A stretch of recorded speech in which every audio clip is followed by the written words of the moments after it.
Hi అండి, అందరికీ నమస్కారం. మనం ఈరోజు చరిత్ర గురించి తెలుసుకుందాము. అసలు చరిత్ర అంటే ఏంటంటే, మనం గతాన్ని అధ్యయనం చేయడాన్ని చరిత్ర అంటారు. మన భూమి సుమారు 400 కోట్ల సంవత్సరాల క్రితం ఏర్పడింది. అప్పట్లో మన భూమిపైన జీవం లేదు. ఫస్ట్ మన భూమిపైన ఏర్పడిన మొట్టమొదటి ప్రాణి సయానో బ్యాక్టీరియా. తర్వాత మన భూమిపైన వాతావరణం ఏర్పడి జీవ పరిణామ క్రమం ద్వారా 26 లక్షల సంవత్సరాల క్రితం ఆఫ్రికాలో తొలి మానవుని ఆనవాళ్లు కనిపించాయి. అదే మన భారతదేశంలో 14 లక్షల సంవత్సరాల క్రితం మహారాష్ట్రలో బోరి అనే ప్రాంతంలో సంకానియా అనే శాస్త్రజ్ఞుడు తొలి మానవుని ఆనవాళ్లు కనిపించాయని తెలిపారు. మనకు లభిస్తున్న ఆధారాల ప్రకారం మనం చరిత్రను 3 విధాలుగా విభజించవచ్చు. అది చరిత్ర పూర్వయుగం అంటే pre historic period. Second one పురా చరిత్ర ప్రోటో హిస్టారిక్. థర్డ్ వన్ చారిత్రక యుగం హిస్టారిక్ పీరియడ్. చరిత్ర పూర్వయుగాన్ని మనకు లభిస్తున్న పనిముట్ల ఆధారంగా మరలా 5 రకాలుగా విభజించారు. చరిత్ర పూర్వయుగం సుమారుగా క్రీస్తు పూర్వం 1,50,000 సంవత్సరాల నుండి క్రీస్తు పూర్వం 600 సంవత్సరాల గల మధ్య కాలాన్ని మనం చరిత్ర పూర్వయుగం అంటారు. ఈ చరిత్ర పూర్వయుగాన్ని పాతరాతి యుగం, మధ్యరాతి యుగం, నవీన శిలాయుగం, తామ్ర శిలాయుగం, లోహయుగంగా విభజించారు. అసలు మన ఈ చరిత్ర పూర్వయుగాన్ని గురించి పరిశోధన చేసిన మొట్టమొదటి వ్యక్తి రాబర్ట్ బ్రూస్ పుట్. ఈయన్నే మన భారతదేశ పురాచిత్ర పదా నిర్దేశకుడుగా వ్యవహరిస్తారు. ఈ పాతరాతి యుగంలో ఎక్కువగా క్వార్ట్జైట్స్లను అధికంగా ఉపయోగించుటచే ఈ పాతరాతి యుగాన్ని క్వార్ట్జైట్ యుగంగా పిలుస్తారు. ఈ యుగపు ప్రదేశాలు ఎక్కువగా సోహన్ వ్యాలీలో మనకు లభ్యమయ్యాయి.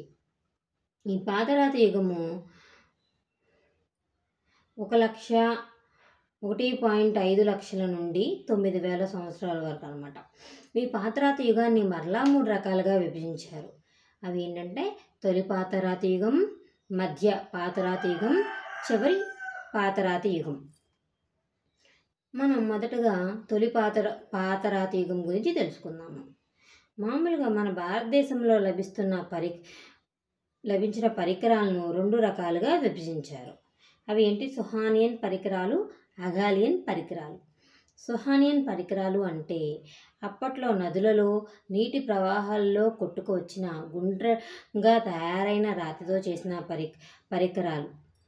వీటికి ఉదాహరణలు చోపర్లు అన్నమాట. ఇవి ఎక్కువగా మనకు శివాలిక్ పర్వత ప్రాంతాల్లో లభించాయి. అవి అగాలియన్ పరికరాలు అని మరలా 2 రకాలుగా విభజించారు.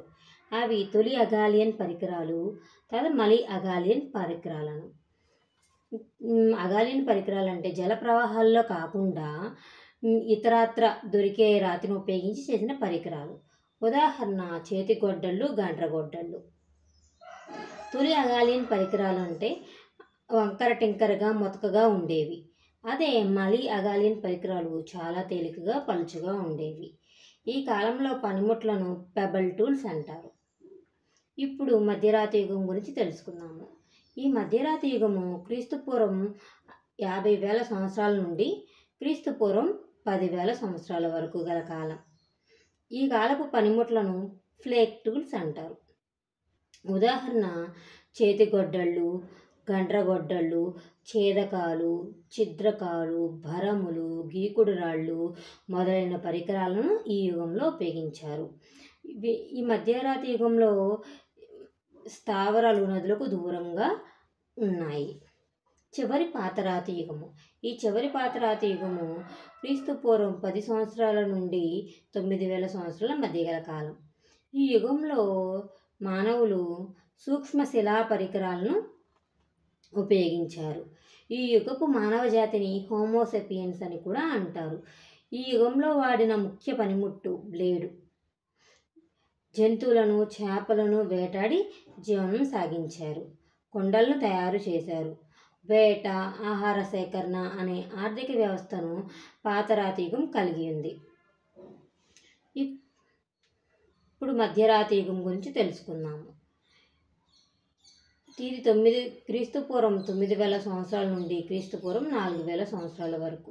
ఈ యుగపు పనిముట్లు సూక్ష్మమైనందున వీటిని కర్రకు, ఎముకకు బిగించి వాడారు. ఇవి ఎక్కువగా నాగార్జునకొండ ప్రాంతాల్లో లభించాయి. కొత్త రాతి యుగం. ఇది క్రీస్తుపూర్వం 4000 సంవత్సరాల నుండి క్రీస్తుపూర్వం 1000వ సంవత్సరం వరకు మధ్య గల కాలాన్ని కొత్త రాతి యుగం అంటారు. ఈ యుగంలో ఉలి, సుత్తి, నాగటి కర్రు వంటి పనిముట్లను వాడారు. ఈ యుగంలో మానవుడు ఆహార సేకరణ నుండి ఆహార ఉత్పత్తి దశకు చేరుకున్నాడు. రాగులు, ఉలవలు, పెసర్లు పండించాడు. స్థిర నివాసాన్ని ఏర్పాటు చేసుకున్నాడు. శ్రమ విభజన జరిగింది. దాని కారణంగా పురుషాధిపత్యం పెరిగింది. మత విశ్వాసాలు ప్రారంభమయ్యాయి. మట్టి పాత్రలను తయారు చేశాడు. కొండల మీద చిత్రాలు చిత్రించాడు. ఈ యుగాన్ని గార్డెన్ చైల్డ్ అనే వ్యక్తి నాగరిక విప్లవంగా అభివర్ణించాడు. ఈ కొత్త రాతి యుగంలో 3 దశలు ఉన్నాయి. మొదటి దశ, రెండవ దశ, మూడవ దశ. క్రీస్తుపూర్వం 4000 నుండి 1800 గల సంవత్సరాల మధ్య కాలాన్ని మొదటి దశ అంటారు. ఈ దశలో మానవుడు కొండల మీద, పర్వత ప్రాంతాల చదును మీద, లోయల అడుగున ఆవాసాన్ని ఏర్పాటు చేసుకున్నాడు. అప్పట్లో లోహాల వాడకం లేదు. రెండవ దశ క్రీస్తుపూర్వం 1800 నుండి క్రీస్తుపూర్వం 1400 మధ్య కాలంని రెండవ దశ అంటారు. ఈ దశలో మానవుడు కొయ్య చక్రాలపై గుండ్రటి తడకల గుడిసెలు ఏర్పాటు చేసుకున్నాడు. మట్టి పాత్రలు తయారు చేశాడు. రాగి మరియు కంచు వస్తువులు కూడా తక్కువగా కనిపించాయి. మూడవ దశ. ఈ దశలో రాగి మరియు కంచు వస్తువులను ఎక్కువగా వాడారు. జొన్నలు మరియు పప్పు ధాన్యాలను పండించారు. కొత్త రకం మట్టి పాత్రలు వాడుకలోకి వచ్చాయి.